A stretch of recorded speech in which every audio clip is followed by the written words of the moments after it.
يا راغبا في كل علم نافع. ينمو العلم ويتقدم بتقنياته ومجالاته، ومعه نطور أدواتنا في تقديم العلم الشرعي. أكاديمية زاد أكاديمية ينبوعها صاف ليروي غلة الظمآن، والسيرة العلياء عطرة الشدى طيب يفوح لأهل كل زمان. بشرى لنا زاد أكاديمية للعلم كالأزهار في البستان.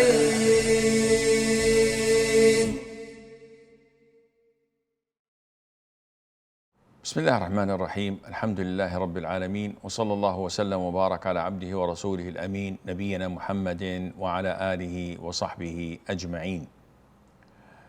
The Prophet alayhi salatu wassalam's eating was not like so many people of us think. So we think that the norm is to have 3 meals, and some of us have 5 meals.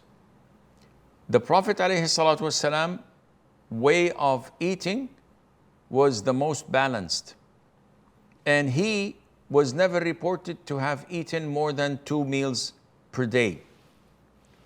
And these 2 meals, Mother Aisha said to us that the Prophet ﷺ would not eat 2 meals per day, except one of them would be dates. And the importance of dates in Islam is unquestionable. I don't think any Muslim does not know the importance of dates. The Prophet said, alayhi salatu wasalam, "O Aisha, a household that has no dates, the people of that house are hungry." And he repeated it 3 times. So he's telling us about the importance of dates, specifically Ajwa date from Medina. The Prophet said, alayhi salatu wasalam, whoever begins his day eating 7 dates from Ajwa, he would not be harmed by venom, by poison, or by magic or sorcery. And the majority of the food of the Prophet ﷺ and his family was from dates. As Mother Aisha said, sometimes we used to have 2 months seeing the crescent consecutively 3 times, 2 months, without fire being lit in the houses of the Prophet. They would not cook.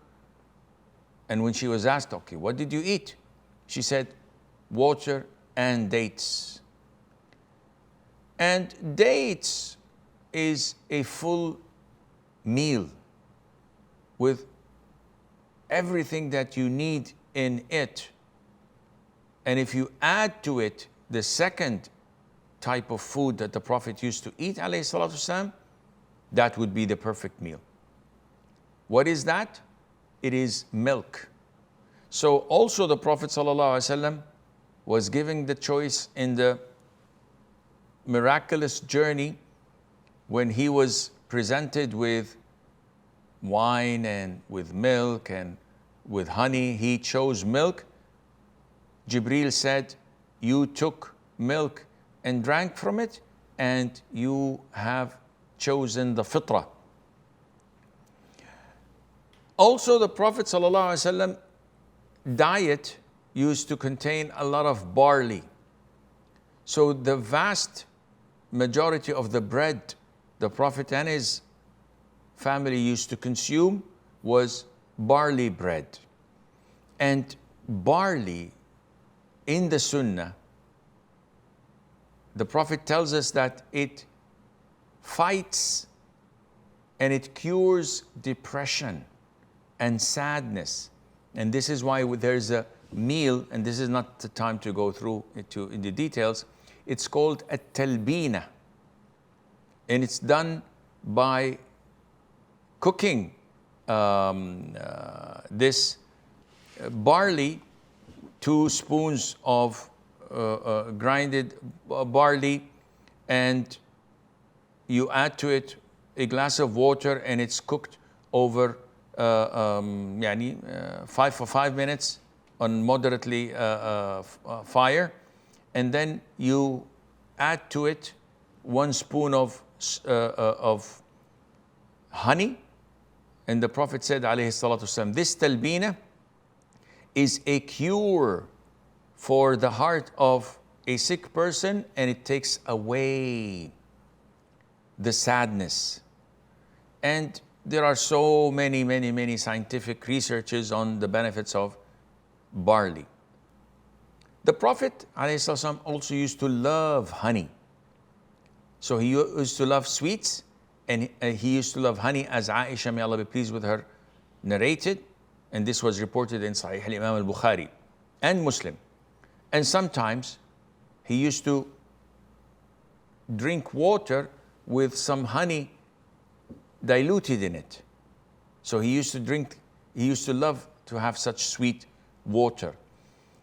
And the Prophet told us, alayhi salatu wasalam, if healing is in anything, it's in 3.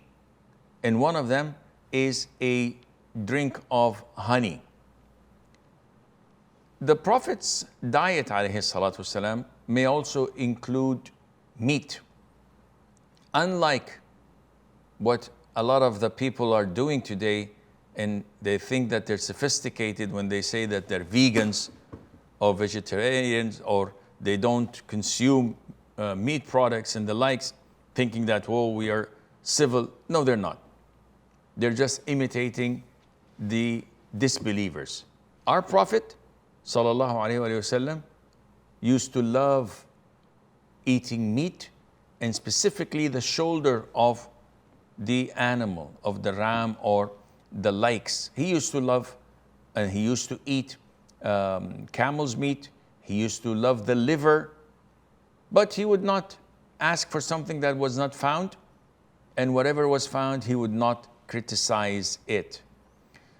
The Prophet ﷺ also ate rabbit meat, as per the hadith of Abu Talha.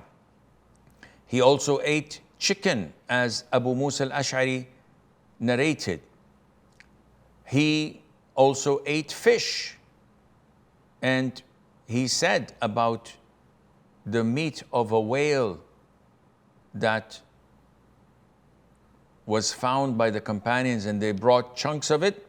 He ate from it, and he said that this is provision and rizq Allah has given to you. And the condiment of the Prophet ﷺ, and this is the word of idam. And idam is anything that is eaten with bread. So when you dip the bread in some food and you eat it, this is called idam. Whether it has tomato sauce, whether it has a broth, but as long as you're eating it with the bread, this is called idam or condiment. And the Prophet said, alayhi salatu wasalam, the best of condiment is vinegar. So sometimes the diet and the food of the Prophet ﷺ would be barley bread with vinegar, and he would eat that. And it's something nice. In some Italian restaurants, and sometimes I do this home, when you get some balsamic vinegar with olive oil and some fried garlics, and you dip it with a baguette or with some kind of bread. It's very delicious and it's very filling. And the Prophet said, alayhi salatu wasalam, the best of condiment is vinegar. Also, the Prophet sallallahu alaihi wasallam was brought a piece of cheese, and he cut it with a knife, said Bismillah, and ate from it. The Prophet used to love squash, the vegetable. As per the hadith of Anas, the Prophet was invited once to a meal, and this meal was from salted dried meat along with squash. So the Prophet used to pick the squash and eat it. Anas says, from that day, I started loving squash and looking for it because of the Prophet ﷺ.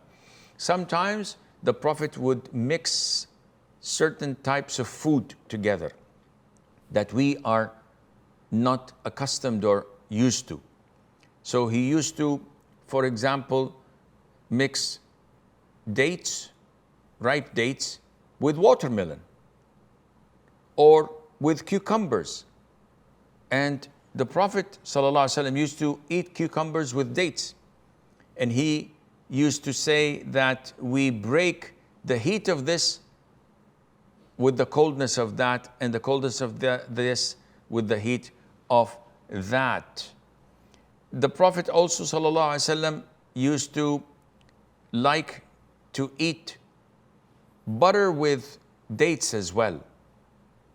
And sometimes, as diluting the honey in water, he used to sometimes put raisins in water and keep it for 1 day and drink it, 2 days and drink it, a third day, but at night he would either dispose of it or make someone drink it, because after that it would probably become intoxicating. And this is why not more than 3 days you can keep such juice. The Prophet also ﷺ used to love honey, as we've mentioned in the very beginning. And all of this shows you that as long as it is something you desire and it's something that is halal, go ahead for it. There is no problem in doing it. هذا والله أعلم ونسبة العلم إليه أسلم وصلى الله وسلم وبارك على عبده ورسوله نبينا محمد. يا راغبا في كل علم نافع ينمو العلم ويتقدم بتقنياته ومجالاته، ومعه نطور أدواتنا في تقديم العلم الشرعي. أكاديمية زاد أكاديمية ينبوعها صاف ليروي غلة الظمآن، والسيرة العلياء عطرة الشدى طيب يفوح لأهل كل زمان. بشرى لنا زاد أكاديمية للعلم كالأزهار في البستان.